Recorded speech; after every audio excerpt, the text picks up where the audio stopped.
अस्सलाम वालेकुम नाज़रीन, प्रोग्राम विजन बाय राजा आतिफ जुल्फ़िकार के साथ आपकी खिदमत में हाज़िर। नाज़रीन, जिस वक्त ये प्रोग्राम हम रिकॉर्ड करवा रहे हैं उस वक्त लाहौर में सदर आरिफ अलवी की इमरान खान से मुलाकात जारी है और हमारा ज़राए का ये कहना है कि सदर आरिफ अलवी ने जो पैगाम इमरान खान को दिया है उसने इमरान खान के होश उड़ा कर रख दिए हैं, क्योंकि उससे पहले इस्लामाबाद में सदर अलवी की मुलाकात हुई है दो अहम तरीन वज़रा से, एक आज़म नज़ीर तारड़, दूसरे सरदार अय्याज सादिक। वहाँ से कुछ मैसेजिंग हुई है और फिर हम आज के प्रोग्राम में आपको ये भी बताएंगे कि उस मुलाकात से भी पहले सरदार अय्याज सादिक की और आज़म नज़ीर तारड़ की किस अहम तरीन शख्सियत से फ़ोन पर बात हुई है जिसकी डायरेक्शन पर वो जा कर के आरिफ अलवी साहब से मिले हैं। और फिर एक और बड़ी खबर, वो भी बहुत इस सारी सूरत हाल में बड़ी इंपॉर्टेंट है कि जो प्रोजेक्ट इमरान खान था उसके प्रोड्यूसर, उसके डायरेक्टर्स, दो बंदे जो मेन थे, एक जनरल बाजवा और एक साबिक चीफ जस्टिस साकिब निसार, आज उन दोनों की भी लाहौर में एक मुलाकात हुई है। इस पर बात करेंगे। और फिर असम्बलियाँ तोड़ने वाले मामले पर जो इमरान खान साहब जो हैं वो रोज़ाना, बल्कि अब तो कह सकते हैं कि हर एक घंटे के बाद अपना मौक़िफ़ बदल रहे हैं, उस पर बात करेंगे कि वो क्यों बदल रहे हैं, ऐसा वो क्यों कर रहे हैं। और फिर हम एक जो नया स्कैंडल उनका है इमरान खान साहब का, अब तो रोज़ ही स्कैंडल ऐसे आ रहे हैं जैसे नलका खुल जाता है कि जो 6 अरब रुपए की ज्वेलरी वाला मामला है कतर वाला, वो भी सामने आ गया, कुछ उस पर भी बात करेंगे। और जो पाकिस्तान तहरीक इंसाफ का उसके ऊपर रद्द-ए-अमल है उस पर भी बात करेंगे। मगर इससे पहले कि ये तमाम तफसीलात आपकी खिदमत में पेश की जाएँ, आपसे गुजारिश है कि अगर अभी तक आपने हमारा चैनल सब्सक्राइब नहीं किया तो प्लीज़ कर लीजिए, साथ ही बेल आइकन भी दबा दीजिए ताकि जो ही हमारा कोई नया प्रोग्राम अपलोड होता है तो उसका नोटिफिकेशन फौरी तौर पर आपको मौसूल हो सके। प्रोग्राम का बाकायदा आगाज़ करते नाज़रीन, हम अपने बचपन से एक बात सुनते थे और वो बड़ा एक एंजॉय करके वो फिक्रा कहा करते थे कि हर बात के पीछे एक बात होती है और वही सारी बात होती है। कुछ ऐसी सूरत हाल है कि इस वक्त जो सदर आरिफ अलवी की मुलाकात इमरान खान साहब से जारी है उसके पीछे वो मुलाकात है जो कि सरदार अय्याज सादिक और आज़म नज़ीर तारड़ ने की। और उन दोनों ने जो मुलाकात की है उसके पीछे एक टेलीफोन कॉल है और उस टेलीफोन कॉल के पीछे भी बहुत कुछ है। ये तमाम स्टोरी जो है वो हर बात के पीछे की एक बात है, ये आपके साथ शेयर करेंगे। मगर उससे पहले ज़रा उस नए स्कैंडल की तरफ आ जाते हैं जो कि दुनिया टीवी के जो एंकर हैं कामरान शाहिद, उन्होंने ये स्टोरी ब्रेक की है कि जनाब कतर के जो हुक्मरान हैं उन्होंने अपने दौरे के दौरान कुछ 6 अरब रुपए मालियत के मुबैना तौर पर अंदाज़ा किया गया है उन ज़ेवरात की मालियत का, कि वो ज़ेवरात तोहफे में दिए थे और वो तोहफे में ज़ेवरात दिए गए। और इमरान खान साहब का फिर दिल नहीं चाहा कि उनको तोशा खाने में जमा करवाया जाए, उन्होंने उनको तोशा खाना में मुबैना तौर पे जमा करवाए बगैर ही जो कैबिनेट डिवीजन के लोग हैं उनको ये हदायत की गई कि वो जा करके कस्टम के एक रावलपिंडी में रैश पजीर अफसर से जाके मुलाकात करें, उससे उसका तखमीना लगवा के लाएँ, अगरचे कि ये प्रोसीजर गलत है। और फिर जनाब वो 6 अरब रुपए के जो मुबैना तौर पे ज़ेवरात थे उनका तखमीना 3 करोड़ रुपये लगवाया गया और 3 करोड़ रुपये का तखमीना लगवा के उसमें से 1.5 करोड़ रुपये की अदायगी बाद में कौमी ख़जाने में की गई। अब ये बाद में की गई मुबैना तौर पे, अब पता नहीं उन्होंने वो बेचे हैं या नहीं बेचे हैं, अपने पास रखे हैं, जो भी है। बहरहाल ये कौमी ख़जाने को जो है वो तकरीबन 5 अरब और 97.5 बल्कि 98.5 करोड़ का नुकसान पहुंचाया गया इस तरीके से। इमरान खान साहब ने भी उनके ऊपर जो इल्ज़ामात इस वक्त तक सामने आ रहे हैं, शायद ही कोई करप्शन की कोई किस्म ऐसी हो जिससे उन्होंने बहती गंगा में हाथ न धोए हों। सिर्फ एक तोशा खाना को ले लीजिए, एक वो तो तहाइफ हैं जो कि उन्होंने जमा ही नहीं करवाए, बारों बार ही फरोख्त कर दिए। पेंटिंग्स का भी हमें पता चला, ये एक घड़ी तो सामने आई थी, उसके बाद पता चला और भी बहुत सारी घड़ियाँ हैं। फिर पता चला कि नहीं जी वो तो कोई शायद नहीं बची, तोशा खाने में कोई वाटर सेट से लेकर टी सेट से लेकर और टेबल मैट तक कोई चीज़ नहीं बची। और ये एक इसका पहलू है। फिर एक पहलू ये है कि जी उन्होंने तखमीने गलत लगवाए, प्रोसीजर को फॉलो नहीं किया, फिर उससे अपनी आने वाली जो इनकम है वो ज़ाहिर नहीं की या लेट ज़ाहिर की और फिर उन चीज़ों को फ़रोख्त कर दिया। क्योंकि जो कानून है वो ये कहता है कि आप वो ले सकते हैं, रिटेन लफ्ज़ इस्तेमाल हुआ है कि रिटेन कर सकते हैं, वो मालिक नहीं हो जाता उन तहाइफ का उतनी थोड़ी सी अमाउंट जमा करवा के। तो ये एक बहुत सारी तय दर तय जो इसमें बेज़ाब्तियाँ हैं वो अलग हैं, जराइम है वो अलग हैं। उसके अलावा जो बहुत सारे केसेस हैं आप देख लीजिए कि इमरान खान साहब ने गुज़श्ता 9 साल से KP के हेलीकॉप्टर का वो मतलब मिस यूज़ कर रहे हैं ना, कौमी ख़जाना है। और इमरान खान साहब के पास कोई अहदा नहीं था तब भी वो इस्तेमाल कर रहे थे, अभी भी कोई अहदा नहीं है तब भी वो इस्तेमाल कर रहे हैं। तो उस सारे ये एक बदुनवानी है, कौमी ख़जाने का नुकसान है। और उस हेलीकॉप्टर की मेंटेनेंस, उसकी फ्यूलिंग और उसके जो जिस मकसद के लिए है उसके लिए तो इस्तेमाल नहीं हो रहा, तो इमरान खान साहब की पार्टी के लिए और उनकी ज़ात के लिए इस्तेमाल हो रहा है। तो उस सारी चीज़ को लीगलाइज करने के लिए वो पीछे से पता नहीं 2006 से की बैक डेटेड से कोई कानून KP की असेंबली से पास करवाया गया। तो सीधी सी बात है, करप्शन है और करप्शन को एक कानूनी शक्ल देने की कोशिश की गई है। ये एक मतलब वो भी पहलू है। वो पेशावर BRT वो जो 16 अरब में बनानी थी वो 116 अरब में नहीं बनी। और फिर रिंग रोड स्कैंडल, फिर आटा स्कैंडल, फिर अद्वियात स्कैंडल, फिर फ्यूल स्कैंडल, और फिर ये अब्दुल कादिर यूनिवर्सिटी और बनी गाला की ज़मीन और बनी गाला का घर उसकी भी जब्त किया। वो सारे मामलात, यानी कि मैं जो अर्ज़ कर रहा हूँ कि शायद ही कोई ऐसी किस्म बची हो जो की जा सकती हो मुबैना तौर पे फौजदारी कानून के तहत, और वो उन्होंने ना किया। अच्छा, फिर ऊपर से कहते हैं चोरी, ऊपर से सीना जोरी।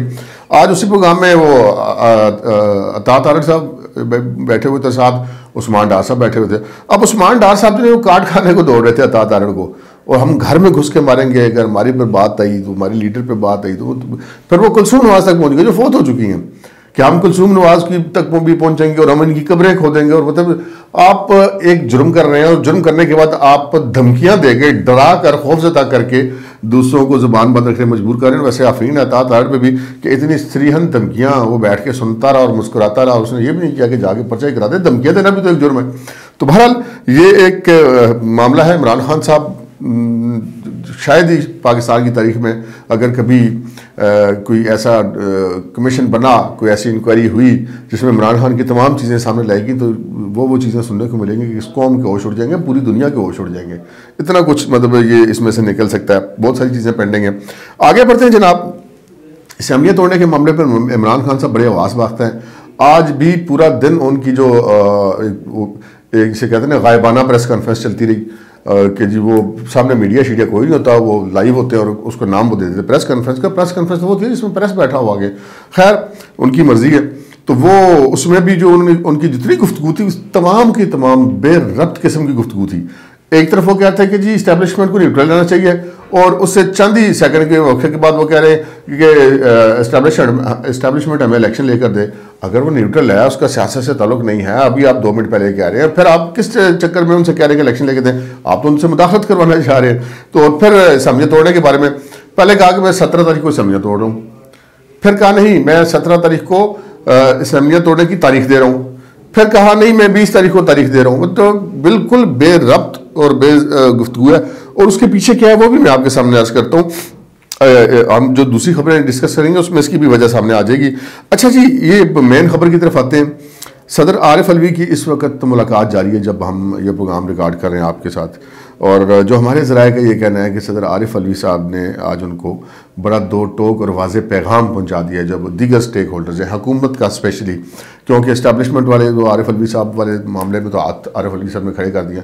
वो कहते हैं ना बड़े बेआबरू होकर तेरे कूचे से हम निकले, कि आरिफ अलवी साहब ने बड़ी कोशिशें की हैं। कभी बाजवा साहब के घर पहुंच गए, कभी इमरान खान को बुलवा के बाजवा साहब से मिलवा दिया, फिर बाजवा साहब रिटायर हो गए तो फिर नयों के आर्मी चीफ के फ़ोन पे बात कराने की कोशिश की। मतलब कोई ऐसा मतलब सदर ममलकत के होते फिर बैठे हुए भाईजान, अगरचे कि उनका माजी की आप फ़ोन कॉल्स का रिकॉर्ड देखें तो बहरहाल जो जिहो जो वज़ीर आज़म सी हो जो सदर लगना सी, तो ये सूरत हाल थी। तो उन्होंने पूरा अपनी पार्टी के कारकुन होने का फ़र्ज़ निभाया, आइनी सदर होने का उन्होंने कोई फ़र्ज़ नहीं निभाया। बहरहाल आज वो पैगाम लेकर गए और वो पैगाम उन्होंने ये बता दे दिया कि जनाब हुकूमत बिल्कुल भी इस मामले पे तैयार नहीं है कि आपको कोई फेस सेविंग मिले।